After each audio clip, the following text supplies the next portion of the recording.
오늘 본문은 종말의 때에 나타날 일에 대한 성도의 바른 자세에 대한 말씀입니다. 예수님께서 이렇게 말씀을 하신 이유는 그 계기를 제자들이 제공을 했습니다.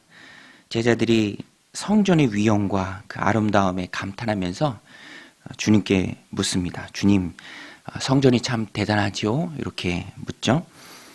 실제로 제자들이 이렇게 물어볼 수 있는 것이 성전의 겉모습은 정말 대단한 것이었습니다. 헤롯 대왕이 유대인들의 환심을 사기 위해서 작심을 하고 지었죠. 건축에 걸린 기간이 처음부터 끝까지 90년 정도라고 하니 얼마나 웅장했겠습니까? 사람들이 그 화려함에, 성전이 가진 화려함에 자부심이 있었고요. 또 넋이 나갈 정도였다는 것입니다. 아마도 제자들은 그 성전을 예수님께 대단하지요? 라고 물어보면서 여쭈면서 예수님의 긍정적인 반응을 기대했을 것입니다. 그런데 주님의 대답은 충격적이었습니다. 그 성전이, 그 화려한 성전이, 그 위용을 자랑하는 성전이 철저히 파괴될 것이다 라고 말씀하셨습니다. 6절에 보면 너희 보는 이것들이 날이 이르면 돌 하나도 돌 위에 남지 않고 다 무너뜨려지리라. 예수님의 이 말씀은, 이 예언은 실제로 AD 70년 로마의 티투스 장군에 의해서 실현되었습니다. 유대인들과 로마의 전쟁이죠. 66년에 시작해서 73년에 끝났는데요. 그 와중에 성전은 아주 철저히 파괴됐고 그때부터 유대인들은 전 세계를 떠도는 디아스포라가 되었죠. 저도 신대원 졸업여행 때 다녀왔는데요. 성전 다 무너지고 그 끄트머리에 통곡의 벽이라고 그냥 벽 조금 남아 있습니다. 보면은 황량합니다. 여러분, 건물은 복음의 훌륭한 도구이긴 하지만 건물 자체가 거룩한 것은 아니죠. 건물이 거룩성을 주는 것은 아닙니다. 하나님이 임재하시는 곳이기 때문에 그 상징성으로 거룩한 곳이죠. 그 안에 있는 백성들의 마음이 하나님으로부터 떠나서 하나님이 그곳에 더 이상 거하시지 않는다면 그것은 아무런 의미가 없다는 것입니다. 예수님께서 성전이 무너질 것이다 이렇게 말씀하시자 제자들은 놀라면서 질문을 좀 확장해서 예수님께 한 번 더 여쭙습니다. 그럼 그 세상의 종말의 때가 언제이며 그때에 어떤 징조가 있겠습니까? 라고 묻죠. 이게 그 유명한 감람산 강화죠. 예수님께서 후에 있을 일을 제자들에게 다 말씀해 주십니다. 누가복음에서는 예루살렘의 멸망에 초점을 맞춰서 제자들에게 말씀해 주는데요.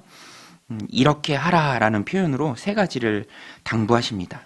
그런데 이 말씀이 당시에 예수님 앞에서 예수님의 말씀을 듣는 제자들에게도 중요했고요. 또 오늘을 살아가는 우리에게도 중요한 것이 예루살렘의 멸망은 그냥 단순히 예루살렘의 멸망만 의미하는 것은 아닙니다. 왜냐하면 예수님이 말씀하신 그 예루살렘의 멸망은 나중에 있을 세상의 종말을 예표하죠. 그래서 내일도 나오는데 예루살렘의 멸망과 정말 세상의 종말, 예수님 재림하실 그 때를 예수님께서 같이 말씀하세요. 실제로 오늘 우리가 살아가는 이 때도 정말 독특한 때입니다. 말세의 징조들이 많이 있습니다.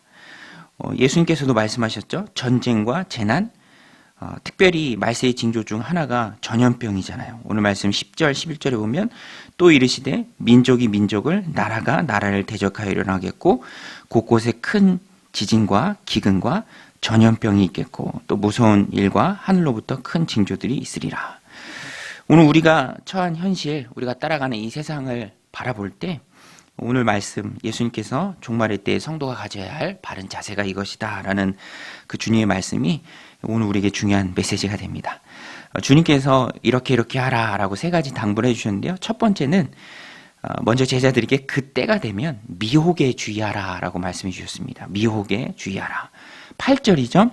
이르시되 미혹을 받지 않도록 주의하라. 많은 사람이 내 이름으로 와서 이르되 내가 그라 하며 때가 가까이 왔다 하겠으나 그들을 따르지 말라. 여러분, 마지막 때에는요, 이 종교 사기꾼들이 기승을 부립니다. 실제로 예수님 당시에도 자칭 메시아라는 자들이 있었습니다. 그런데 다 사기꾼들이죠. 예수님 외에는 메시아가 없습니다.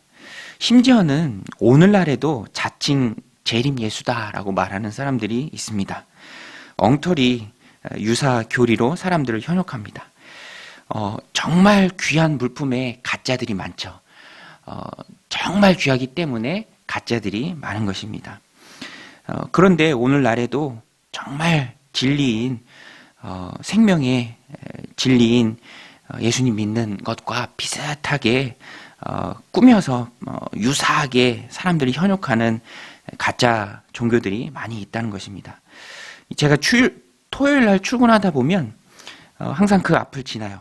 교회와 비슷한, 교회는 아닌데 교회와 비슷한 모임이 있습니다. 단체 앞을 지나 나오는데 거기에 들어가는 사람들을 봐요. 멀리 역에서 내려서 비가 오나 눈이 오나 토요일 날 그 안으로 들어가는 사람들을 봅니다. 그런데 표정도 밝고요. 다들 제가 느끼기에 선해 보여요. 아이들 손 붙잡고 가정 단위로 들어가고요. 젊은이부터 어르신까지 다양합니다. 이것이 의미하는 것이 무엇입니까? 미혹의 영이 이끄는 힘이 굉장히 강하다라는 거예요. 아주 세다라는 것입니다. 왜 저기에 홀랑 넘어갈까라고 생각하는데 배우가 마귀니까 또 미혹의 영이 얼마나 강력하게 이끌면 많은 사람들이 끌려간다라는 것입니다. 여러분, 오늘 우리는 온전한 성경 말씀과 그 성경에서 나온 바른 교리로 무장을 하고 있어야 합니다. 사람의 마음을 훔치는 종교 사기꾼들이 많기 때문에 분별하고 그들에게 미혹을 당하지 않도록 우리가 철저히 말씀으로, 바른 말씀으로 무장을 하고 있어야 합니다. 마지막 때에 더욱 진실한 하나님의 말씀으로 무장해서 그 어떤 사기꾼 같은 가르침과 또 세상에도 미혹되지 않는 견고한 신앙인들이 다 되시길 바랍니다. 또 주님께서 무엇을 하라고 제자들에게 말씀하셨냐면 하나님의 도우심을 신뢰하라라고 말씀하십니다. 말세에 미혹자들이 있고요. 그 미혹자들은 가짜 교리로 또 내가 재림 예수다, 또 내가 메시아다라면서 사람들의 마음을 빼앗아갑니다. 그런 사람들이 미혹자들인데 그들보다 한 수 더 뜨는 사람들이 또 마지막 때에 활개를 칩니다. 그들이 누구냐면 적대자들입니다. 적대자들, 대적자들. 정말로 복음의 반대편에 서서 복음을 핍박하는 사람들입니다. 그냥 미혹하는 정도가 아니라 물리적 고통을 가하는 자들이에요. 해할 수 있는 실제적 권세도 가지고 있습니다. 세상 권력이죠. 이때 어떻게 해야 하는가? 하나님의 도우심을 신뢰하라는 것입니다. 여러분, 하나님의 도우심이 있을 때에만 이런 세상을 우리가 이길 수 있다는 것입니다. 그래서 예수님께도 너희들이 분명히 전하는 그 복음으로 인해서 핍박을 당하고 미움을 당하고 잡혀갈 터인데 그때 하나님을 의지하라 라고 말씀하십니다. 당부를 하나 하시는데요. 너희들이 전하는 복음에 잡혀갔을 때에 변명할 말을 미리 준비하지 말라라고 말씀하십니다. 14절에 보면 그러므로 너희는 변명할 것을 미리 궁리하지 않도록 명심하라. 명심하라라고 주님께서 말씀하셨어요. 이것은 생략해도 된다 그 정도가 아니라 위기의 순간에 미리 결심을 하라는 것입니다.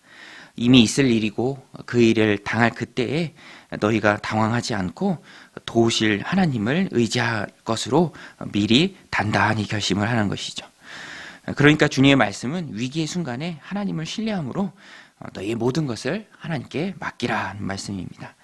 그 예로 준비하지 말고 맡기라는 것이죠. 그러면서 15절의 말씀처럼 내가 너희의 모든 대적이 능히 대하거나 변박할 수 없는 구변과 지혜를 너에게 주리라 라고 주님께서 말씀해 주셨습니다. 실제로 사도행전에만 넘어가면 제자들이 이것을 다 경험합니다. 복음의 반대자들에게 붙잡혀서 예수님처럼 똑같이 공회 앞에 서고 또 죽음 당할 위기에도 처합니다. 그때 제자들은 다 주님께 맡기고 하나님을 의지하면서 주눅들지 않고 그 재판 자리에서도 당당하게 말합니다. 사람의 말이 아니라 하나님 말씀에 순종하는 것이 마땅하다라고 외치죠. 주님을 철저히 의지할 때 주님께서 철저히 그들을 구해주셨습니다. 그러니까 마지막 때 우리가 준비해야 할 것은 상황에 휘둘리는 모습이 아니라 하나님을 온전히 신뢰하는 마음입니다. 어느 때에는 상황이 너무 어려울 때에는 다 내려놓고 주님만 의지해야 할 때가 있다는 것입니다. 그렇게 주님을 믿고 나가야 할 때가 있는 것이죠. 일의 결과는 주님 손에 달렸다는 것입니다. 전쟁은 여호와께 속한 것이죠. 창과 칼에 달린 것이 아니라 상황에 달린 것이 아니라 하나님께 달렸다는 그 믿음을 가지고 마지막 때를 보내라는 주님의 강력한 권고입니다. 또 마지막으로 말세 때 성도가 가져야 할 것은 바른 자세는 인내죠. 오늘 말씀 19절인데요. 우리 19절 같이 한번 읽어보겠습니다. 시작. 너희의 인내로 너희의 영혼을 얻으리라. 마지막 때에는 싸우는 때입니다. 그러니까 힘들죠. 그때 인내하라 라고 주님께서 말씀하십니다. 인내가 중요하죠. 견딘다라는 의미입니다. 마지막 때에는 힘들어도 견디는 은혜가 있어야 합니다. 그래야 내가 이겨내는 것이죠. 상황을 이겨내는 것입니다. 그냥 견디는 게 아니라 주님께서 말씀하시는 것처럼 영혼을 얻으리라. 견딤으로 영혼을 얻습니다. 물론 내 힘으로 견디는 건 아니죠. 주님이 주시는 힘으로 견디는 것입니다.